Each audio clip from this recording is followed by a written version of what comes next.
Hello! Bienvenue dans ce nouvel épisode de Conscious Love, le podcast où on parle d'amour conscient et de relations en général. Comment approfondir ces relations avec plus d'authenticité. Ça fait un petit moment qu'on n'a pas été là et on est ravis de vous retrouver. Moi, je suis ravie, Heidi, d'être là aujourd'hui. Oui, moi aussi, très contente d'être là et de reprendre notre aventure de podcast. Ouais, exactement.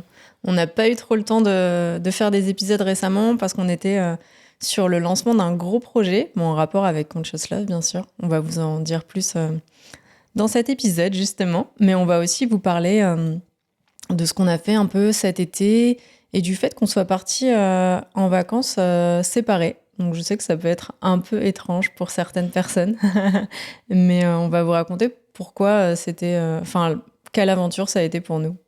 Mhm. Oui, en effet. Donc, on a décidé de prendre chacune des temps pour se ressourcer, à sa façon et selon ce dont on avait besoin vraiment. Donc, raconte-nous, Delphine, qu'est-ce que tu as fait? Non, toi d'abord. Moi, C'est toi qui es partie en première. Moi, je suis restée un peu là pour travailler. Et toi, Heidi, t'es ok. partie. Est-ce que tu peux nous raconter Oui, ton donc, été? je suis partie près de Bilbao, au Pays Basque. Et j'avais envie de faire une retraite dans la nature. C'était une retraite spirituelle dans laquelle j'ai eu l'occasion de me reconnecter à moi-même, à la nature. Et c'était très, très transformateur pour moi, très agréable. Et en fait, les retraites s'appellent Vision Quest, ou Ok. la quête de vision.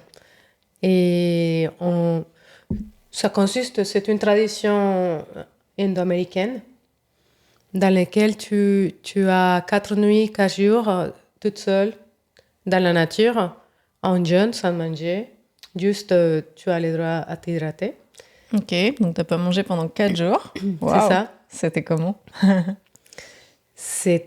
Au début, ça peut être un peu difficile, mais au fur et à mesure, ton corps s'adapte et ton esprit aussi.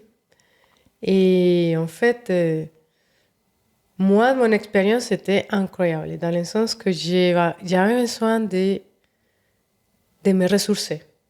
Dans les 2 premiers jours, j'ai beaucoup dormi. En plus, il a plu beaucoup. Ok.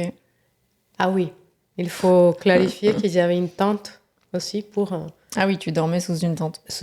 oui, sous une tente pour avoir un peu d'abri pour l'environnement, pour les conditions atmosphériques. Et donc, j'ai bien dormi Cool. les 2 premiers jours. Et ensuite, j'ai fait ma pratique de yoga, étirement, méditation. Et après, on n'a pas le droit à aller plus loin d'un périmètre. C'est C'est délimité, quoi, c'est l'espace que tu as. limiter l'espace. C'est à peu près 6 mètres par 6 mètres, à peu près. Et tu es toute seule avec toi-même et en connexion avec la nature. Ok. Et donc, je me baladais, j'ai dansé, j'ai écrit parce que oui, j'ai eu des idées où j'avais besoin de m'exprimer. J'ai chanté et, et c'était vraiment très, très chouette. Très, très chouette, la connexion avec la nature, la simplicité, les sons des oiseaux et l'éveil du soleil, les couches de soleil. Génial. Oui, Trop c'était bien. vraiment... Donc c'était... C'était un reset. Ok, un reset. Ouais. Très bien. Et en sortant de la retraite, moi, ce que j'ai vécu, c'était j'étais très sensible aux stimuli extérieurs. Donc, j'avais besoin un peu de transition. Ok. Donc, après cette période de retraite dans la nature, on a eu 2 jours d'intégration de l'expérience quand même, Ok. afin de sortir à la civilisation. Et voilà, c'est ça que j'ai fait pendant l'été. Et qu'est-ce que tu en penses? Qu'est-ce que tu as fait, Delphine? Qu'est-ce que j'en pense ou qu'est-ce que j'ai fait? Qu'est-ce que tu as fait? Qu'est-ce que j'ai fait? Bah moi, c'était vraiment différent. J'étais à Montréal, donc dans la civilisation pour le coup. Et je suis partie avec ma maman et mon beau-père pour aller voir ma sœur qui vit là-bas. Donc c'était vraiment des vacances en famille. Donc c'était chouette de se retrouver, de découvrir une nouvelle ville que j'avais déjà vue il y a quelques années, mais rapidement. Mhm. Et j'ai pu explorer un peu les alentours. Et donc c'était assez sympa, c'était drôle. Non, c'était un bon séjour. Un Cool. bon séjour qui m'a fait du bien. 2 semaines de déconnexion aussi. Un peu loin comme ça. Donc, avec ta famille, et avec ta famille, ta sœur, ta mère, et moi dans la nature. Ouais, c'est ça. Une toute autre ambiance. Ouais. Et comment c'était pour toi le fait qu'on soit pas ensemble pendant tout ce temps? Parce que c'est ce dont on voudrait aussi parler un petit peu. En quoi ça crée un peu du manque ou pas? Et c'était une expérience dans laquelle, oui, j'ai pensé à toi. Tu étais très, très présente. Et en même temps, ça m'a fait tellement du bien de me recentrer, de faire ce travail individuel, individuel et en groupe. Hein. On était dans un groupe. Et parce que des fois, avec moi en tout cas, il y a des moments où j'ai besoin, juste de passer du temps avec moi-même et dans la nature, pour après te retrouver avec une énergie plus c'est ancrée, plus avec l'envie, ah tiens, j'ai envie de partager tout ce que j'ai vécu avec toi.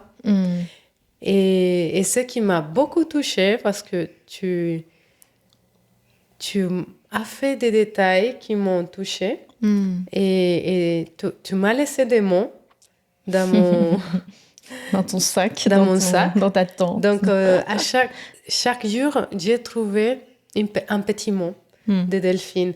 Du coup, chaque jour, grâce à tes mots, j'ai rempli mon recevoir de gratitude, d'amour, de reconnaissance de tout ce qu'on a construit, de tous les projets qu'on est en train de construire aussi. Et donc, cette distance physique, ça m'a fait du bien, mais en même temps, j'étais sentie être près de moi. Ouais, bien sûr. Tu vois.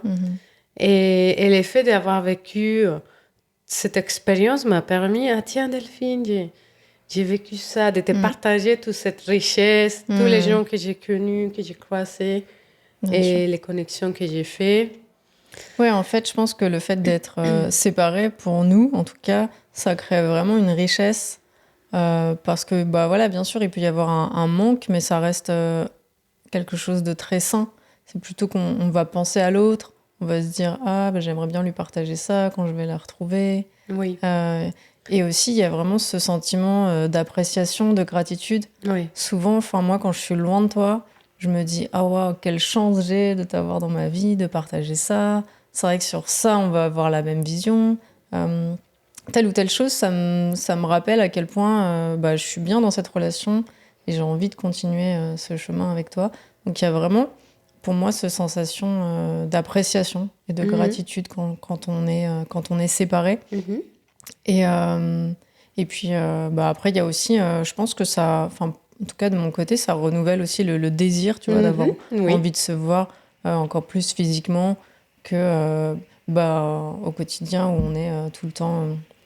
plus souvent, en tout cas, ensemble, quoi. Oui, j'allais dire ça, exactement. le désir, ça éveille notre désir de se retrouver. Parce que ça crée une anticipation. Exactement. Je vais je vais te retrouver. Donc, ça éveille mon désir de partager, d'avoir une intimité avec toi, de te retrouver. Bah ouais. Et est-ce que tu penses que le fait que ça soit pas commun, tu sais, on a cette image du couple où il faut tout faire ensemble. Ou en tout cas, peut-être avant, je ne sais pas si maintenant ça change un petit peu. Mais j'ai l'impression quand même dans notre société, on a un peu ce truc de on doit tout faire ensemble. Ah, mais vous partez pas en vacances ensemble. Ah, mais tu viens en week-end toute seule. Ah, mais tu vois, ce genre un petit peu de pression sociale ou familiale. Documentaire. Qu'est-ce que tu penses là-dessus? Et je pense que on a besoin de temps individuel pour se ressourcer, pour s'ancrer, parce qu'on est des individus. Et en même temps d'avoir des espaces en commun pour nourrir notre intimité émotionnelle, notre intimité physique, mais de qualité. Et il ne faut pas non plus aller dans l'extrême on s'éloigne trop, qu'après c'est difficile de se retrouver. Bien sûr. Ou on fait toutes les choses ensemble, donc on est dans plutôt une relation fusionnelle ou limite codépendante.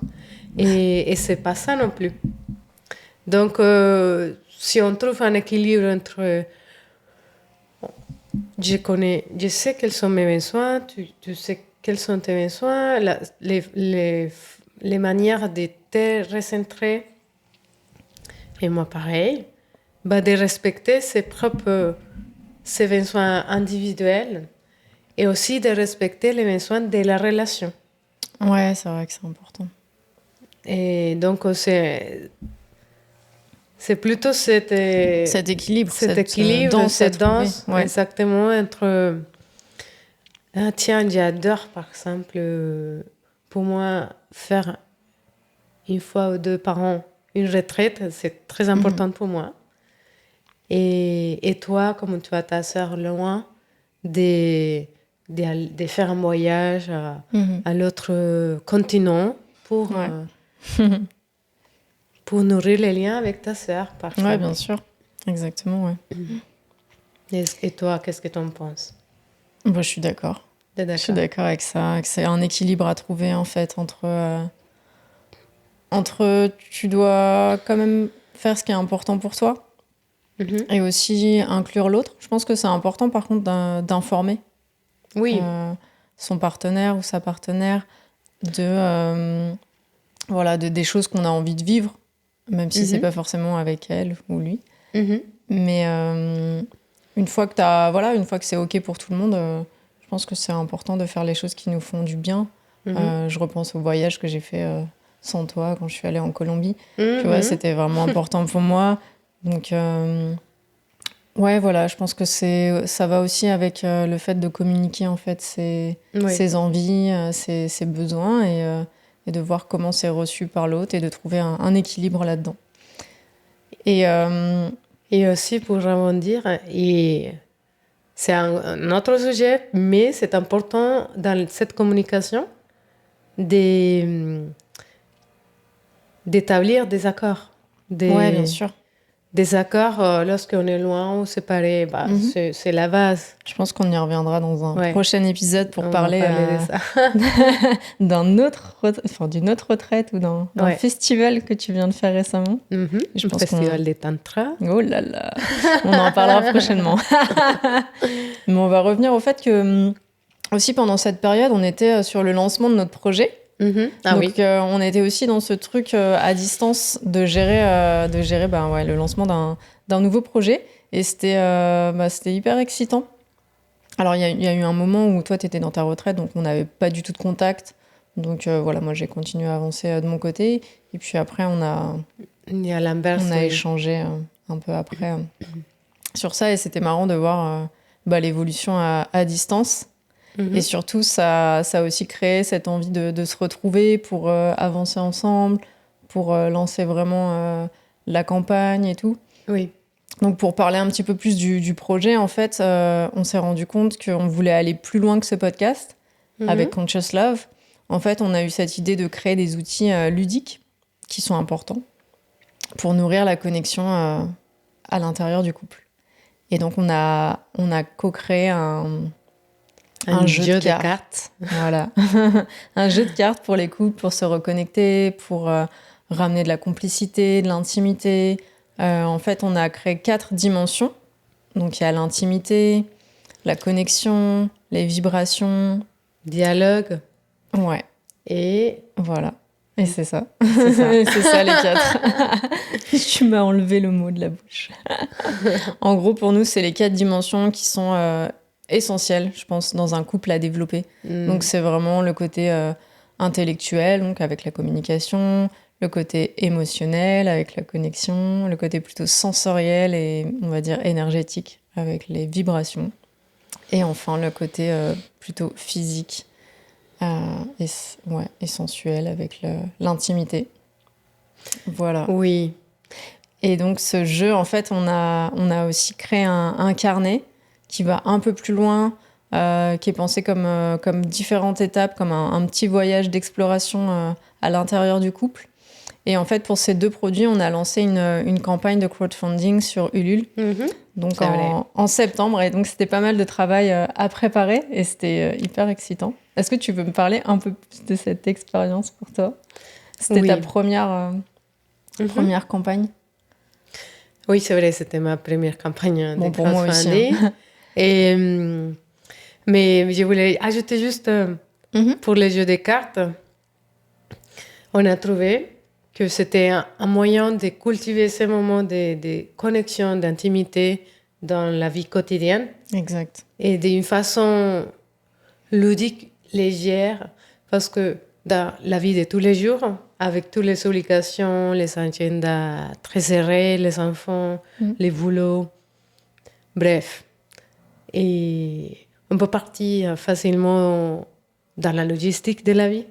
Et il y a moins de moments de tiens, qu'est-ce que je ressens, de quoi j'ai envie, tiens, j'ai envie d'explorer ça avec toi. De ces moments vraiment d'intimité ou de connexion, d'intimité émotionnelle. Et je trouve que grâce à notre jeu, et c'est un moyen, c'est un véhicule de, tiens, avant de s'endormir, Ouais, on va prendre un petit moment. on va tirer une carte, 2, 3, 4, selon les temps disponibles. Ouais, d'ailleurs, on a fait ça récemment. On a tiré juste une carte. Et en fait, on est parti sur 20 minutes de conversation. Oui, après, on s'est fait des caresses. Et voilà, ça ouvre une porte, en fait. Ouais, carrément. Et par rapport à la campagne et Ulule, j'ai appris plein de choses de toi et de moi aussi. Bah, c'est ça qui est intéressant, je trouve, quand on entreprend à 2. Qu'est-ce que tu as appris de moi? Par exemple, j'ai appris de toi et ton côté ambitieux. Parce qu'on avait établi un objectif ambitieux pour moi. Ok. Et donc, oui. Alors, c'était ambitieux dans les sens que, oula, comment on va faire pour collecter tout cet argent? Et donc, il y a eu des moments où je me suis dit, mince, on était trop... On a établi un objectif trop élevé. Oui, on n'avançait pas assez vite pour toi et du coup, tu avais peur. J'ai eu peur. Et après, on a beaucoup travaillé, on a fait la communication, la pub, la bouche-oreille, les flyers. On a participé à des événements, surtout toi, Delphine, tu as participé aux événements d'entrepreneurs. Et au fur et à mesure, et lorsqu'on parle de notre projet, ça nous rassure et les gens sont enthousiastes aussi. Oui, c'est ça qui est génial, moi, au-delà du fait que les gens vont participer financièrement, etc., c'est d'avoir ces retours hyper positifs. Les gens trouvent ça, c'est génial. Enfin, tu vois, il y a vraiment un super engouement, j'ai trouvé. Et il y a plein de gens qui nous ont soutenus, qui ont partagé pour nous. Oui. Enfin, on a vraiment des super soutiens. Oui, et ce qui est important aussi, et c'est le fait qu'on a fait tester les jeux. Ouais, bien sûr, on a fait tester avant. On a intégré les retours afin d'améliorer et d'affiner les détails, les règles des jeux, ouais, c'est un jeu bien pensé, formulation de certaines questions. Donc, c'était vraiment un travail avec les couples. C'est ça. Et revenons-en en fait que tu as appris des choses sur moi. Je suis curieuse. J'ai appris ta détermination, par Ok. exemple. Ah, tu savais pas ça? Je savais cette qualité chez toi, mais là, je l'ai appréciée encore plus. Et parce que même si il y a eu des moments où j'étais, ah oui, et tiens, Les moments de doute. les moments de doute, toi, tu étais, non, t'inquiète pas, on va y arriver. Tu étais très optimiste, Ouais. déterminée, optimiste. Très confiante. Et confiante de l'objectif. Et moi, et je trouve que c'est très inspirant.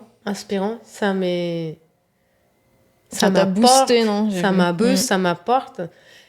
Ça m'aide à faire confiance aussi à la vie, à nous, à notre travail. Et voilà, c'est tout. C'est l'organisation aussi. Ouais. Les plannings qu'on a fait. Pour faire toute la communication, toute la mise en page du site et les newsletters. Bref, vraiment, tu étais inspirante pour moi. Pardon. et j'étais fière de toi, fière de nous, Cool. de notre travail. Ça me touche. Merci. Et toi? Et moi quoi? Il y a quelque chose qui t'a touché des expériences? Je t'ai vu aussi très motivée. J'ai vu que tu allais chercher des ressources en toi et à l'extérieur. Donc ouais, je t'ai vu inspirée, motivée, excitée, un peu dans des phases de doute et de peur parfois. Donc j'ai essayé de te rassurer, mais je comprends qu'on n'ait pas toujours la même vision. Et cette même optimiste, des fois l'optimiste c'est bien, mais on peut aussi se tromper. En tout cas, ce qui est bien, c'est que tu as une énergie qui me recentre aussi, parce que moi, des fois, quand je suis excitée sur un lancement de projet comme ça, j'ai tendance à partir, à vouloir aller un peu partout en même temps. Donc, le fait que tu sois un peu plus, on va dire, monotâche ou sur une chose à la fois, ça m'aide aussi à me recentrer et ça m'apaise. Donc, ça me fait du bien. Donc, c'est cool de pouvoir entreprendre avec des caractères différents, parce que du coup j'ai l'impression qu'on se complète bien. Voilà un peu mon ressenti. Et du coup j'aime bien aussi voir notre couple au-delà de l'amour, en fait, au-delà de notre relation, avec cette nouvelle création, ce projet entrepreneurial. Tu vois, c'est encore une autre dimension, j'ai l'impression, dans notre relation, et je trouve ça très riche, en fait. Oui. Et souvent, moi, j'ai eu l'idée, je sais pas si c'est dans ma famille ou des modèles que j'ai eu autour de moi ou des choses qu'on m'a dites, que c'était pas facile de travailler en couple. On m'a souvent dit ça, enfin, j'ai souvent entendu ça. Et j'avais gardé un peu ça en tête, mais toujours quand même avec cette idée. Enfin, moi, c'est un peu un rêve, en fait, de créer un projet avec ma partenaire. Chose que j'ai jamais pu faire avant, parce que voilà, ça s'est pas présenté, que c'est pas avec tout le monde que tu fais ça. Mais ça a toujours été c'est plus un rêve. Maintenant, le rêve est réalité. Donc non, c'est génial, mais tu vois ce que je veux dire. Qu'est-ce que tu penses, en fait, justement, d'entreprendre à deux? Je trouve que aujourd'hui, ma vision d'entreprendre un projet est la collaboration. Parce que on s'enrichit des compétences, des qualités de l'une de l'autre, et on a co-créé quelque chose au-delà de nous, au-delà de nos capacités individuelles. Et toujours avec l'intention, moi j'aime bien avoir une direction toujours au service de la société. Ouais, bien sûr.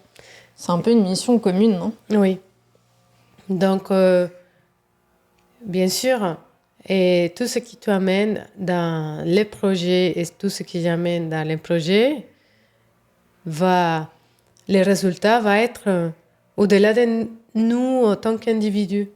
Donc, la collaboration, la co-création, pour moi, c'est très riche. Et aujourd'hui, c'est plutôt cette façon d'entreprendre que j'aime bien Ouais. et aller nourrir.